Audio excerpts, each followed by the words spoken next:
What's going on, man? Welcome back to the basement.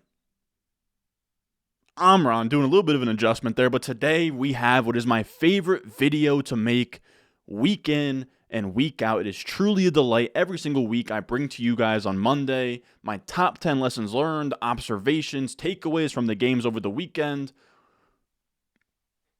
I put everything through a fantasy football lens, and we kind of apply it to our next week. So we're going to talk through week 6 and how we can apply it to week 7 of the fantasy football season. With all that being said, if you enjoy, make sure you get down below, subscribe, leave a like. Let's go.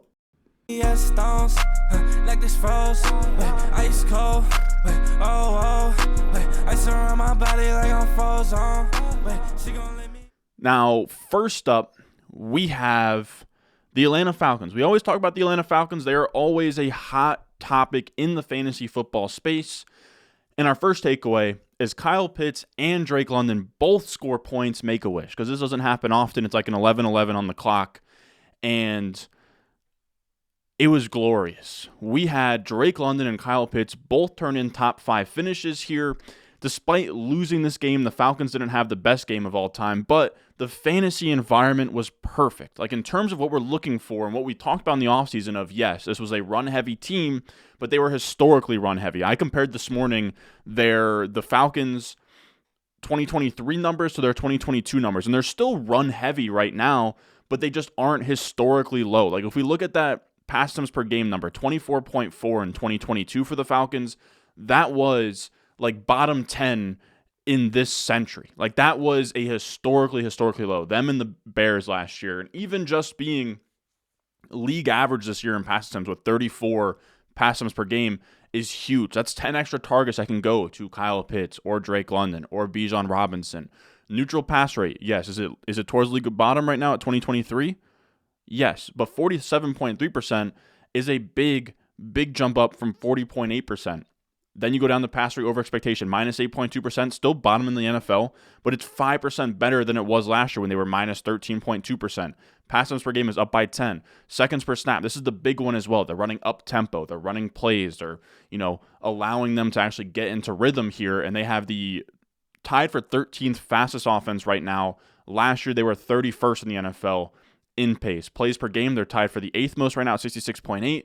Last year they were at 26. So we're getting more plays, higher tempo, more passing, and it's all perfectly beautiful. Now, I will say the game scripts the last few weeks have sort of set up the Falcons to want to pass the ball, right? That pass rate over expectation, the neutral pass rate are very low for how much they're actually passing the ball right now, so game script is factoring into some of it, but also at the same time, it's an environment that's much better than last year, where instead of being dead last in passing and having this awful game environment, they are now at least, instead of being dead last, they're like bottom 10, a little bit below average, which is absolutely perfect here because it's so concentrated, right? You have Drake London, you have Kyle Pitts, both commanding a ton of targets. Now, I will say,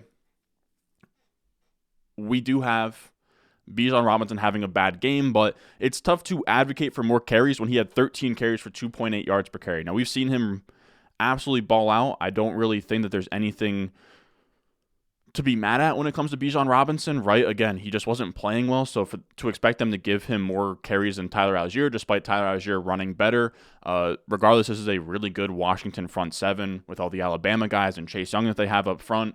It's going to be tough to run on those guys, so I'm not really all that concerned about Bijan Robinson. I think it's another buy low window here of him having 2 back-to-back, not up to standard type of weeks here. Now, I will say something to keep an eye on is we're seeing less routes for Kyle Pitts right now, but I'm not all that worried, right?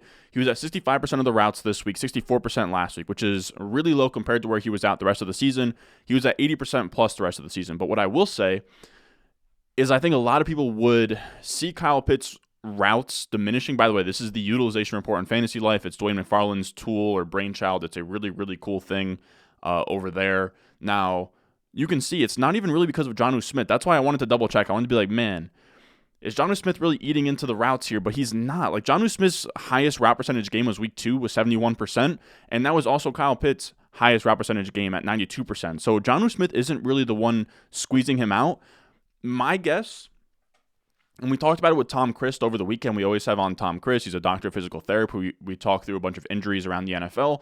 And it seems like Kyle Pitts is still sort of recovering and ramping up from that knee injury he had last season. It wouldn't shock me if they sort of scaled his playing time back ever so slightly to sort of make up for that. Now, I will say they've been running so many plays and having this high volume offense that's actually part of the reason where Kyle Pitts had 34 routes ran on Sunday, despite it being a 65% share. 34 routes was still the third most he's had over the last 6 games. So because it was such a high volume day, the percentages look low, but the amount of routes he still ran were still pretty high compared to what he's done the rest of the season. So my guess is it was more, I wouldn't call it a pitch count, but they don't need him. 92% of the routes when you're throwing the ball almost 50 times, that's a lot of routes for Kyle Pitts to run there. So not super concerned with that moving forward. Now, on the other side of that game, our second takeaway is Eric Bieniemy finally has a mind of his own, but we are getting the Jahan Dotson disappearing act here, where I came at Eric Bieniemy last week pretty hard. I don't know if it was on the top 10 lessons learned video, but it was on Twitter, and it just seemed like he was copying what the Chiefs have been doing, and you can't copy the Chiefs' offense and their wide receiver rotations when you have Terry McLaurin at the top of your wide receiver rotation and you have Marquez Valdes-Scantling at the top of the Chiefs wide receiver rotation. So you can see week 5, we have their route percentage and then their targets. You can see it's super spread out, where Terry McLaurin's only out there for 83% of the routes. Jahan Dotson, 77%. You have Diami Brown, 28%. 15% to Byron Pringle. Jameson Crowder, 13%. It's just too much. It's too spread out. There's no reason for all of that when you have Terry McLaurin up top and Jahan Dotson, who's supposed to be good. But it's been a really rough year for him. Now, it's a good thing in week 6 that they come out here, they win this game, which is huge, right? Because that sort of confirms what the coach did as a good thing. Maybe that'll stick moving forward. But we can see they go from a 6 wide receiver rotation to just a 5 wide receiver rotation here, and they get Terry McLaurin and Jahan Dotson both to 90% plus. That's actually, honest to God, round of applause for Eric Bieniemy. That is amazing. That's what we wanted. It worked. They won that game. So W's for everybody. But a huge W for Terry McLaurin, of course. Terry McLaurin, 12 targets, 90% plus of the routes. I think it's very clear that they should be playing through Terry McLaurin. I think it's finally clicked for Bieniemy here.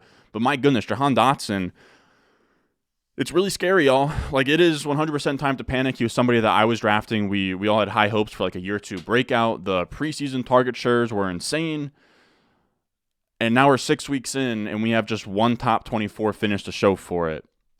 I will say, if this usage sticks and we get McLaurin and Dotson at 90% plus of the routes, that'll be a good thing moving forward. But Jahan Dotson's just been an absolute zero all season long. He's borderline droppable at this point, and you really do hate to see it. Now, moving on from that, our third takeaway is Kareem Hunt makes the Cleveland backfield a split backfield. And it's just not, it's not pretty, man. We all sort of rushed to the waiver wire to go get Jerome Ford, and now it's not as sexy. Now, Kareem Hunt is going to be an ad this week. We'll probably talk about that in tomorrow's waiver wire video. But yeah, Kareem Hunt just decided to have, not like a vintage game, but he looked good. They both finished as top 24 running backs this week, but it's going to be tough for this offense to generate enough fantasy points for both of them to be great moving forward. But you have Jerome Ford, who went from a 62% of the snaps to 51%. Now, his rush attempt percentage actually went up, but you have Kareem Hunt eating into all the passing down stuff. So Kareem Hunt ate into the routes, he ate into the targets, he ate into the long down and distance snaps a little bit here. Neither of them had 2-minute drill snaps, but it's now almost a clean 50-50 split. You saw Jerome Ford at 51% and Kareem Hunt at 37%. I imagine moving forward, it'll be almost an even 50-50 split, with Jerome Ford taking on more of the Chubb role, with Kareem Hunt taking on the Kareem Hunt role from their days in Cleveland. It's not the end of the world, but it does definitely put a damper on Jerome Ford's value, where he was probably the RB2 moving forward. I would have them both now as RB3s moving forward. I would have them as a tier above kind of what Gus Edwards and Justice Hill represent with the Ravens, but they're both much better players in a more, I was going to say more run-heavy offense, but I would say a less QB-dependent offense, where Deshaun Watson isn't taking as much of the carries and running back points. Now, other takeaways from this game that I thought stood out to me, first of all, the Cleveland Browns defense is not to be messed with. This is just an absurd unit. They've allowed 1,002 yards this season, the third fewest by a team through its first 5 games in a season since 1970. The other ones were the 1971 Baltimore Colts and 1970 Vikings. So since 1972, no one has had a better defense through 5 games. Their EPA per play is out of this world. They are a very scary defense. If you have anybody that's going up against them, they need to be downgraded that week. Running backs, quarterbacks, wide receivers, they are a scary, scary defense that they have out there. I'll also say on the 49ers side of the ball, you had Jordan Mason. Now, Elijah Mitchell was coming off of injury, and Christian McCaffrey got hurt. I'm sort of trying to find the words here with Jordan Mason. Jordan Mason might have carved out the RB2 role, is what I'm trying to say. He might now be the handcuffed Jordan Mason and not Elijah Mitchell, but it's important to remember that Elijah Mitchell was coming off of injury in this game. So maybe Elijah Mitchell has that goodwill moving forward. Maybe he'll always have that kind of respect to be ahead of Jordan Mason, but this could have been the Jordan Mason coming out party. Maybe not coming out party, but, officially RB2 ahead of Elijah Mitchell game. So that's just something to be aware of, especially with McCaffrey, who just left this game early. It wasn't an oblique injury, so it's not too serious. He probably misses a game or two, Christian McCaffrey. So Jordan Mason probably has the upper hand on being the true handcuff after this week. Now, also a random thought. Kareem Hunt was a Chief. I'm just trying to tie things in here. Pacheco, I think, is interesting to touch on as well. He played in the Thursday night game, but we're kind of just roping, adding him into this takeaway. Pacheco's role right now is crazy. I mean, 81.9% of the running back rush share per game, weeks 4 through 6, 9.4% target share is actually pretty solid. 18 PPR points per game. He is looking like a true workhorse in the leagues, in a top 5 offense in the NFL. They're looking very good. The first 3 weeks was a little bit more shaky for Pacheco based on this J.J. Zacharyson tweet. Now our fourth takeaway is Breece Hall take liftoff again, but even more so this time, right? Like, first up, we were talking about it last week. He went absolutely crazy, but that was, 28 PPR points, but still 52% of the snaps. Like, he did have 76% of the rush attempts, and that was really great. But this week 6 was perfect, man. And it's so funny, man. Everyone keeps telling me, I'm a Jets homer, I'm this, I'm that. Breece is just that guy, dude. Breece is just absolutely amazing. I know that this game wasn't like exactly his best, but he still got you 20 PPR points, and the usage this game is really strong, where we're going to have so much momentum coming out of the bye week from this game. 68% of the snaps. That's a massive jump from week 5. 63% of the rush attempts is actually down from week 5, but that's also, 60% plus of the rush attempts is fine. 60% of the routes is huge. Anything over 60% is elite for running backs. If any of that can stick, that's absolutely massive. 100% of the short down and distance work, 27% of the long down and distance, 40% of the 2-minute drill snaps. He's fully eating into Michael Carter's work, right? Where you can see Michael Carter was over 30% of the snaps in weeks 4 and 5.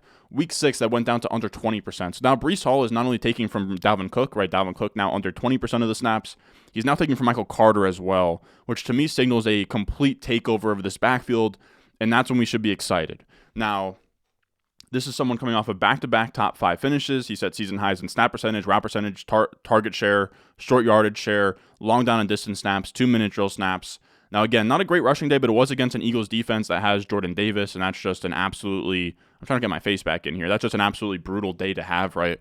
Jets O-line's not amazing. They've had a bunch of injuries. You're not going to have a good rushing day against the Eagles, but he had his best receiving game so far, which is huge. Again, receiving breeds upside.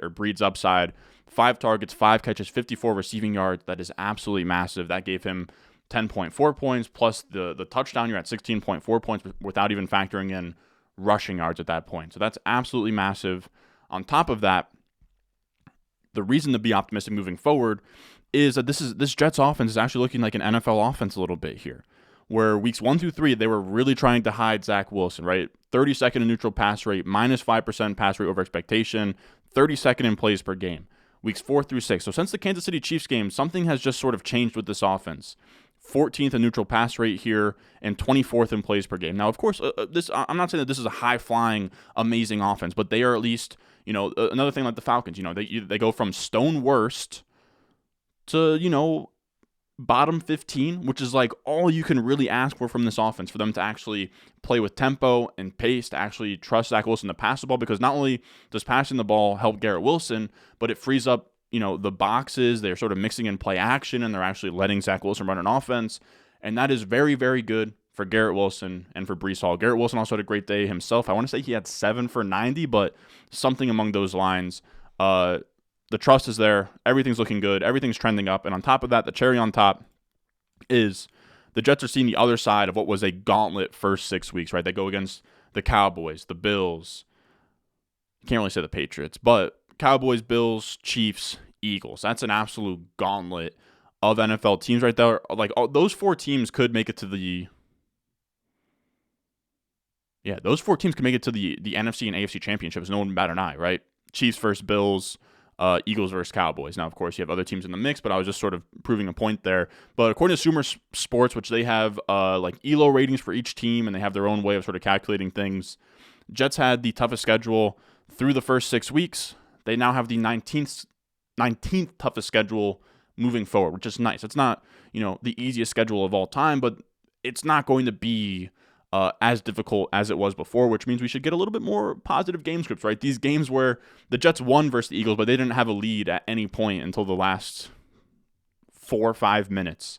Now, our 5th takeaway is the world-famous rookie wide receiver report, where I go through every single rookie wide receiver and give you an update on how they are doing when we talk about fantasy football. Now, before we get into that, we don't have any sponsors for this one. I don't ask a ton, and I'll be honest with you guys, this is actually a really good ratio. I think usually these are more like 70-30, but about half of you guys that are watching these videos aren't subscribed. So if you've gotten to this point, you're watching the rookie wide receiver report, hit the subscribe button. It helps the channel out a ton. We're at a point of the season where the algorithm is just, we are just trickling. So if any of you guys out there, you tune in every single week to the rookie wide receiver report, to the top 10 lessons learned shows or whatever, and you're not subscribed, hit the subscribe button. It just helps everything out. It helps us out in the algorithm, helps numbers out, helps optics out, helps us in future negotiations with certain, sponsors and brands out there. It's just a great thing to do for the channel. If you love the channel, show some support, subscribe. But here's the rookie wide receiver report. Now, this time around, this is just a living, breathing Google Doc because I wanted to, or Google Sheet, because I feel like sometimes I just sort of put the screen up and maybe you guys can't really follow what I'm doing. So this is rookie wide receivers with 55 plus routes sorted by PFF grade. Now, for every single one, first we're going to start with Rashee Rice, and then we're just going to go one by one and kind of scroll down and just talk about the top wide receiver every time. So first up, we're going to talk about Rashee Rice. Pass snap percentage is just, what percentage of the passing downs are you out there for? That's what we care about for wide receivers. Targets per route run. How many targets, what percentage of routes are you earning a target on? Anything over 20% is good. Anything over 30% is elite. Yards per route run. How many yards are you getting per route? Anything over 2 is elite. And then PFF grade, just what are you looking like on tape? Anything over 80 is elite. Now, first up, we have Rashee Rice. He's hitting everything, right? 30% plus PFF grade, or no, not 30% plus PFF grade, but 30% plus target per route run, 2 plus yards per route run, 8 plus PFF grade. All is amazing. All we need is this number right here, man. This number right here. If we can just get this to 80% plus in an offense attached to Mahomes, target per run probably dips down to sub 25%. Yards per run probably hovers around 2, and PFF grade probably goes to mid 70s. But that would be an amazing rookie year for Rashee Rice. We just need the opportunity to come. It could be coming soon. I will say they have Justin Watson out, who's one of their rotational wide receivers. And we just saw with Washington how that can kind of affect things, where if you just go from a 6 wide receiver rotation to a 5, you can kind of really boost up some of those route percentage numbers. So we'll see if that can happen for Rashee Rice. But regardless, amazing stash. Somebody that I am really believing in moving forward. These are really good numbers, and 50% isn't a huge sample, but it's a big enough sample that you can't really say that these numbers are on a really small sample. I think I have, he has 89 routes run. That's not great, but 89 routes run is still a good bit. It's a bunch more than Quentin Johnson, a bunch more than Marvin Mims. It's not that much lower than your Tank Dells and these guys. Now let's actually put that back where it's supposed to be. Now, next up we have Puka Nacua. This was his worst game in terms of fantasy. It was the first time he's ever had under 10 PPR points in his career so far. I got to be honest, I don't really care. He was still out there for 100% of the passing snaps. He had a 25% target share, which is just absolutely bonkers. It's tough to really ding him in any capacity. I actually did a Dynasty Rankings update this past weekend, and Puka Nacua is my wide receiver 10 in Dynasty, my wide receiver 1 in this rookie class. I begrudgingly did it, but it's tough to argue. 27% target per route run, elite. 2.51 yards per route run, elite. 80 plus PFF grade, elite. Producing and earning targets next to Cooper Kupp. There's really no more you can say about Puka Nacua. I really don't be spooked at all about this week. It happens, all right? You're not going to have every week be amazing for a rookie. Now, next up, we have Marvin Mims. The per route numbers are still juicy. 20.7% target per route run is fine. Yards per route run is great. PFF grade is sort of dwindling a bit, and it's really just because week 5 he played the Jets. He kind of got put in the doghouse in this game, and he sort of never recovered. It's just a little bit tough. Things are cooling off, but he's still somebody I'm stashing, somebody I believe in long term.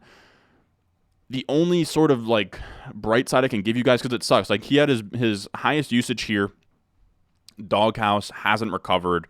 But I think we can see week 7, week 8, week 9 go up if we get a Judy or Sutton trade. And it seems like one of those guys getting traded is imminent here. But it's tough, man. Like Marvin Mims, I think, got outsnapped by Lil Jordan Humphrey this week. Sean Payton, somebody that I thought would be a sharp head coach, know how to run an offense with all of his time in New Orleans. My goodness, his use of personnel is absolutely puzzling. The amount of this is a side rant, but the amount of third down and distance and passing down snaps. He has three capable running backs, all that can be out there in third down and distance, depending on what you want to do, right? Jaleel McLaughlin can run routes. Samaje Perine and Javonte Williams can kind of do whatever you want. And he was opting for fullback Michael Burton on a lot of those. So I honestly think Sean Payton's just cooked at this point. I mean, what are you going to do? A lot of coaches kind of operate in this way anyways, where they're not doing optimal things. But I do think, I mean, we say this every week, but better days for Marvin Mims are ahead. A Judy or Sutton trade would be absolutely huge for them. Tank Dell, concussion, and then we have Zay Flowers here. Zay Flowers' passing snap percentage went down, but I'm not all that concerned about it. He had his first touchdown, his first top 12 finish this week, pending Monday Night Football. For me, he's the clear wide receiver 2 in this rookie class. He's behind Puka Nacua. Again, I'm not really worried about the snaps dipping slightly. He had a 16-yard ADOT last week. He had like a 7 or 8-yard ADOT, which I think is like a nice happy medium. Like that week 1, he was like under a 3-yard ADOT. You know, the week 5, he was at like a 16-yard ADOT in London or whatever. Or no, this past week was in London. But in week 5, he was like a 16-yard ADOT guy. And then this week, 7 yards, 8 yards. And that's probably nice. We probably want him right around the first down mark. Because Zay Flowers isn't best used as a deep threat at all, right? Like Zay Flowers is not best used like Chris Olave. I'm trying to think of like a good, I mean, he's best used as someone like a Steve Smith, like I don't know, one of these tinier guys. I don't think you really can say Tyreek Hill, but you get what I'm saying. Somebody that you scheme touches for, but you also let him go play wide receiver. Regardless, though, 20% plus target per run is amazing. 1.79 yards per run is fine. 72.6 PFF grade is solid. Like I don't want to take away like because we have some of these really really nice numbers up here. These aren't elite, but they're all really really good. And because he's actually producing, like Zay Flowers to me. Is in kind of a tier between Puka Nacua and like the rest of the wide receivers at this point. Then we have Michael Wilson, who's interesting. The main downside is that he's not commanding targets, right? 13.3% target per route run, but he's kind of Rashid Shaheed-ish, Michael Wilson. But he's nowhere near as efficient as Rashid Shaheed was last year, but as a guy who's working downfield so much so that his yards per run and his efficiency are still good despite not earning a ton of targets. So it's not as big of a deal that his target per run is 13.3% when his ADOT is 16 yards down the field and every catch he gets is actually a huge gain. And that's why you see his yards per run at 1.83. He's, climbing up his pass snap percentage and everything. Michael Wilson is like, I'm optimistic about him. 70 plus PFF grade. Like he looks kind of like Alec Pierce last year, but I think almost better. Like Michael Wilson almost reminds me of early career Nico Collins, if Nico Collins had a good quarterback, like one of those type of guys. Like I wouldn't go too far out of my skis, or ahead of my skis, but one of these guys that are like downfield playmakers, probably never wide receiver 1s in fantasy, but not everybody can be that. We had Demario Douglas was out with an injury. Then we have Josh Downs. Now Josh Downs had 13.1 PPR points. He had 8 targets, but he had just 5 catches, 21 yards, and a touchdown. The low ADOT is a little bit of an issue, but we've seen games where he has like 16 yards per reception. It's kind of just, can the Colts push a defense vertically? They couldn't do it versus the Jaguars, so Josh Downs kind of got relegated to like this Wan'Dale Robinson type of role, but we've seen him before be more vertical. So it's tough to kind of figure out where Josh Downs is at on like the spectrum of, your Wan'Dale Robinsons all the way through to your, I'm trying to think of like downfield slot guys. But you get what I'm saying in terms of the differences there. We want slot receivers, but slot receivers that can win everywhere and not just be gadgets or, outlet passes behind the sticks. But Josh Downs still, pretty good. He's still operating 80% plus of the snap percentages. Target per run, like he's commanding targets. He's not very efficient, but that's an ADOT issue. PFF grade is like fine. Like I don't think we've seen enough of Josh Downs to really make any judgment calls, but I'd say so far he's been doing fine. You have Jaden Reed on bye. Jordan Addison goes all the way up to a 100% snap percentage. The issue right now with Jordan Addison is he's running incredibly hot on touchdowns. So he scored a touchdown this past week. He now has 4 touchdowns in 6 games, making him the wide receiver 26 in fantasy points. The issue is he's looking very Jahan Dotson-esque, where if you remember last year, Jahan Dotson was a full-time wide receiver. He was scoring a bunch of touchdowns, but on a per-route basis, he wasn't commanding targets or being efficient. He was just a starting wide receiver catching touchdowns. And that's where we're at with Jordan Addison. And that's what's sort of scary, is that he's on this Jahan Dotson trajectory. Now, of course, Jahan Dotson on the Vikings probably produces much more in year 2. Like, that's still fine. Like, Jahan Dotson isn't a bust or anything. What I'm trying to say is Jordan Addison, when a wide receiver comes into the NFL, they have all the ceiling in the world, right? Jordan Addison could be the next Calvin Ridley, the next Stephon Diggs is one of these sort of route running savants.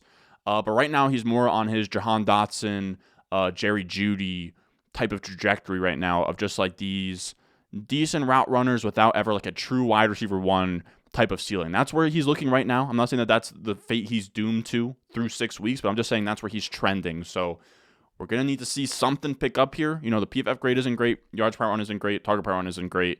So Jordan Addison, I'd like to see more moving forward. And if you put a gun to my head, like I would lean sell in like all formats right now. But again, he does now have the opportunity. He was also in a weird game script versus the Bears with a backup quarterback, so maybe he couldn't fully, it wasn't a passing game environment that really lended itself to anybody. Like KJ Osborne didn't really get home either. So I'm not writing off Jordan Addison. I'm just saying so far we need much more than this if Jordan Addison's ever going to be like a top 12 wide receiver in any capacity. Moving on, Dontavion Wicks was on bye. Trey Palmer and Tyler Scott can be ignored. Jalen Hyatt. I would say that this was Jalen Hyatt's best game as a pro so far. He plays 80% of the passing snaps. That's absolutely huge. I'll make my face bigger here. Why not? Now, per route stuff, PFF grade, all bad. All bad. It's really tough. But this week, he had his most snaps yet. If you were watching the game on that final drive where Tyrod Taylor, of course, everyone saw the Darren Waller, like, was it a hold or pass interference, whatever. The first down, it might have been 4th down or 3rd down, and they're trying to like keep the clock moving. Jalen Hyatt makes this catch across the middle and gets popped, and he holds on to it in like a really crucial moment. I know we're kind of putting our hand in the dirt here, but I imagine a guy like Daboll is going to remember that, right? So he made a huge play there, and then there was this one play where he's down the field. It's like a huge gain. He makes a catch. He drags the toe out of bounds. Like, it was a really, really good play, but it got called back for, I believe, a legal man downfield. So 2 big plays for Jalen Hyatt. He's clearly earning trust 80% of the snaps. We just need something in the efficiency and PFF grade department, but at least things are trending up for Jalen Hyatt. I don't really think that he's a grab yet. Actually, he's probably trending towards waiver wire pickup, but he's not completely dead at this point. Quentin Johnston, Monday Night Football. Tyler Scott, again, no real reason to talk about him. John Mingo, he's all the way running up to 95% of the passing snaps, but target per run is probably fine. He's not efficient. He hasn't looked good. But it's tough to be efficient or look good with a rookie quarterback. Never mind a rookie quarterback where Adam Thielen is just a vacuum of fantasy production. He is squeezing everything he can possibly get out of that rookie quarterback. There's not much left over, but I'm still optimistic on John Mingo. I wouldn't really write him off if he doesn't have an efficient year so far. He's at least on the field playing, which is good. Then you have Jack Smith-Njigba. I wrote this on Twitter. The JSN thing is really interesting. We have good news and bad news here, right? So he plays 81% of the passing snaps. That is a season high. He played his highest percentage of passing snaps this week. He had his highest average of the target yet at 7.4. We've been complaining about the Kadarius Toney usage. They're finally letting him work downfield a bit more. He also had his best PFF receiving grade of the year, 69.1, which got him from a 50 to a 55.8. He also had his best PPR point game of the year. The issue is that his best PPR point game came in week 6, and it was just 8.8 PPR points, 5 targets, 4 catches, 48 yards. So there's some positives to gain here, right? The role's a little bit better. He's getting more playing time. He's commanding targets, as you can see here. He's just not efficient at all. Now, I will say this Bengals-Seahawks game was a very low-scoring game. I want to say neither team got to like 20 or more points. None of the Seahawks wide receivers really got home either. I think it was really just Lockett who had a good day, but I could be misremembering. I think better days are ahead, but like I'm spooked. I'm definitely spooked on Jackson Smith-Njigba, but he is not. So far, I could look really dumb and he could have the Amon-Ra St. Brown breakout, and I still believe that. I'm still holding him on all of my teams. I actually I had a high stakes league where he was dropped, and I made like a 40% bid and won it. So we're still believing in what that second half of the season can be. But I'm going to be honest with you guys. If week 10 comes around and week 11, 12, 13, 14, 15, 16, and that second half breakout doesn't come and we come up empty-handed, like we're talking about a guy who gets relegated to like wide receiver 40s in Dynasty. Like it gets really tough, man. Again, I believe in the talent. I believe in what it can be down the line, but the trajectory we're on right now is very scary for a guy who is valued as like a top 15 Dynasty wide receiver and like a top, 7-round draft pick in redraft. And I was drafting him in both places. It's just, I don't know. I think part of it's talent. I think part of it is being used schematically incorrectly, but it's tough to say exactly what's going wrong. Now, speaking of Brian Daboll and his usage of Jalen Hyatt, he actually sort of, he let the kids play this week, where you can see Jalen Hyatt had his most routes and his most targets, 13% target share, 80% of the routes, and then Wan'Dale Robinson as well. The takeaway I have here is that Brian Daboll let the kids play at the grown-up table, and that's true, where you have Wan'Dale Robinson as well, 73% of the routes, 26% of the targets. So that's really good. Wan'Dale Robinson will be, is that like a low-end wide receiver 3 rest of the season? That should probably be picked up everywhere. And then on top of that, you had Saquon Barkley back in his first game, 28 opportunities.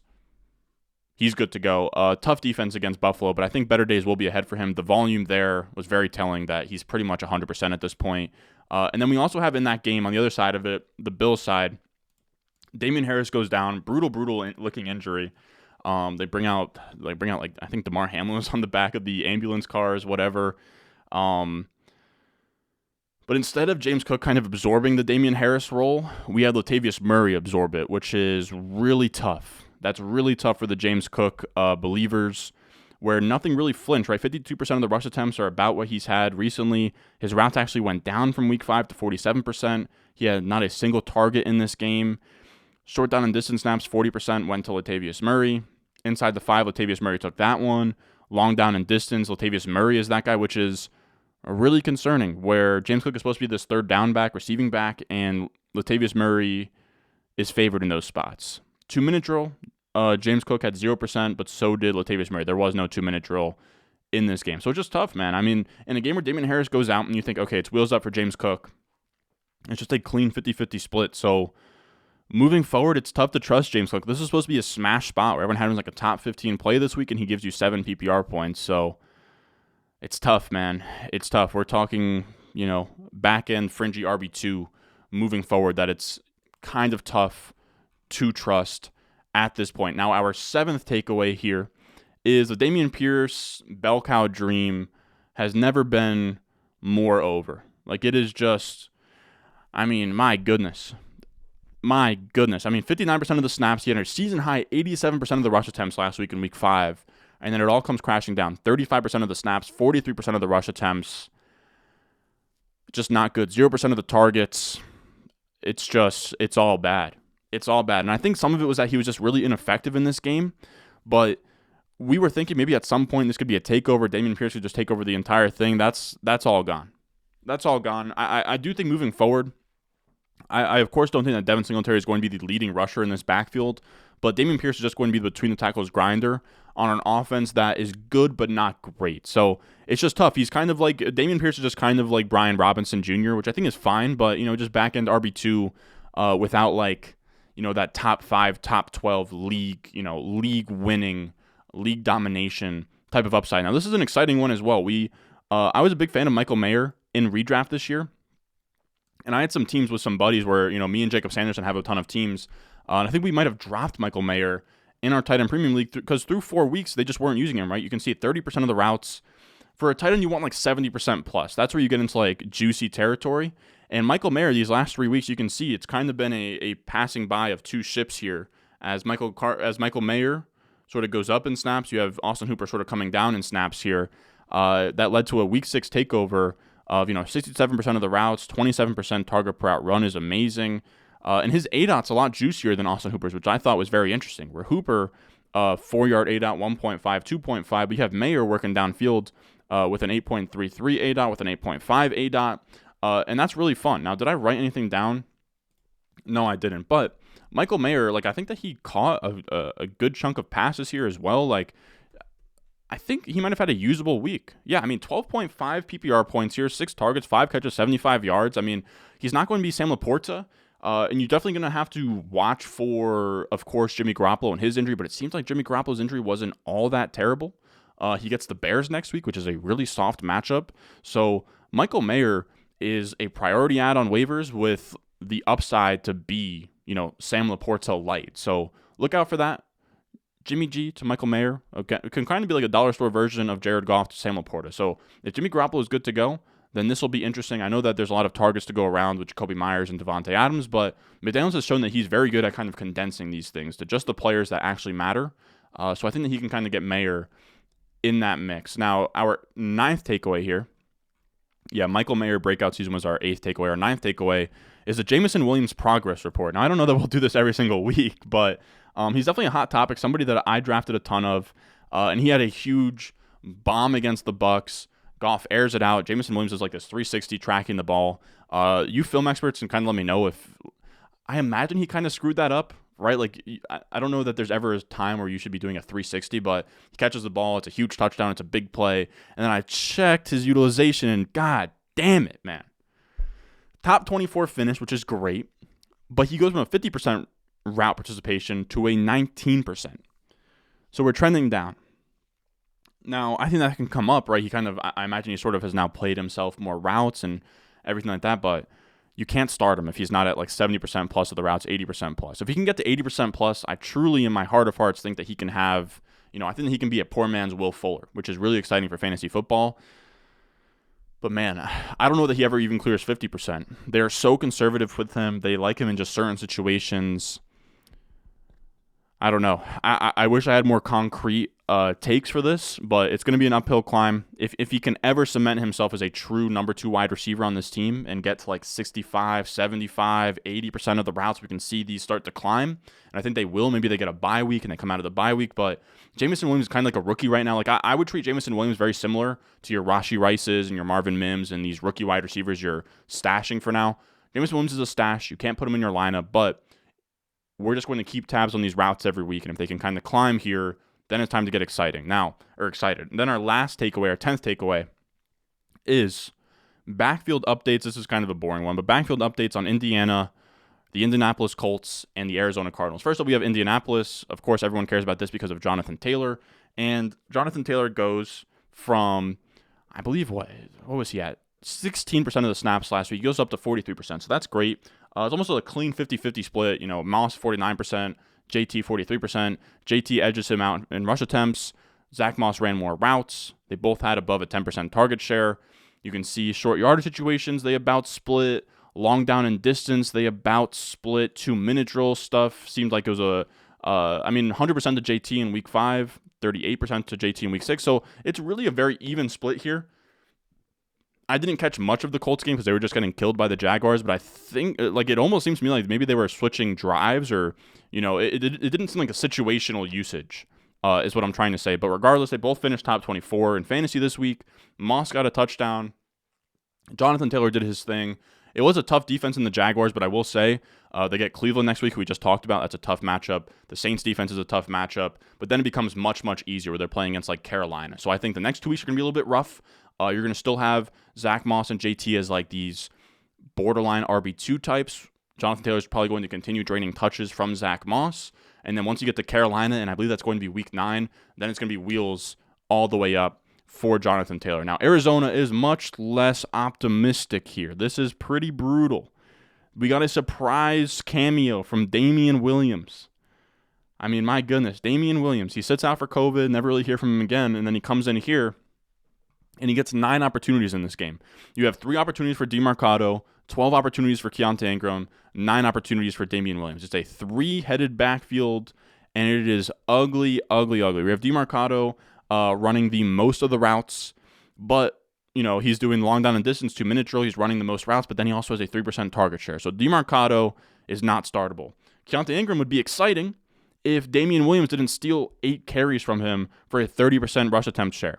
If Dameon Williams and Keontae Ingram just merged into one dude, Keontae Ingram would have been a massive, massive W this week. So it's tough to really have much optimism moving forward. I don't think any of these guys are really going to be startable in James Conner's absence. The only one that I have much faith in at all would be Keontae Ingram. Again, he led the team in opportunities. He's the bigger back. He probably gets the goal line attempts. But man, if Dameon Williams is going to split rush attempts with Keontae Ingram, then it's tough because then you have DeMarcado, who's strictly a satellite back, and you have Keontae Ingram and Dameon Williams going 50-50 on the between the tackle stuff. So pretty brutal. Maybe we get some more clarity moving forward, but I don't think you can really start any of the three with any sort of confidence heading into week 7. Dude, these weeks are meshing together. I got my Jets bucket hat here. Let's go Jets, man. Jets. You see it on the dome piece. Regardless, if you made it this far, then you deserve to see this on my dome piece. I do appreciate all you guys that watch these videos. You guys are the best. Again, make sure you're subscribed. If you're not subscribed, man, and you watch all these videos, you hurt my heart, man. It just, come on, man. If you're tuning into the videos, you're coming out here week in and week out, you owe it to yourself. Not just me. You owe it to yourself, your family, your religion, and Rutgers basketball. Make sure you're subscribed to Ron Stewart, the Ron Stewart channel. We post every day. I'm gonna have a waiver wire video out for you guys tomorrow. Hope that you guys enjoyed that video. This is again my favorite one to do. Top 10 lessons learned. It's very fun to sit down, kind of look through, find the interesting stats that you guys might care about. So with all that being said, if you enjoyed, make sure you're down below, subscribe, leave a like, and I will see y'all in the next one.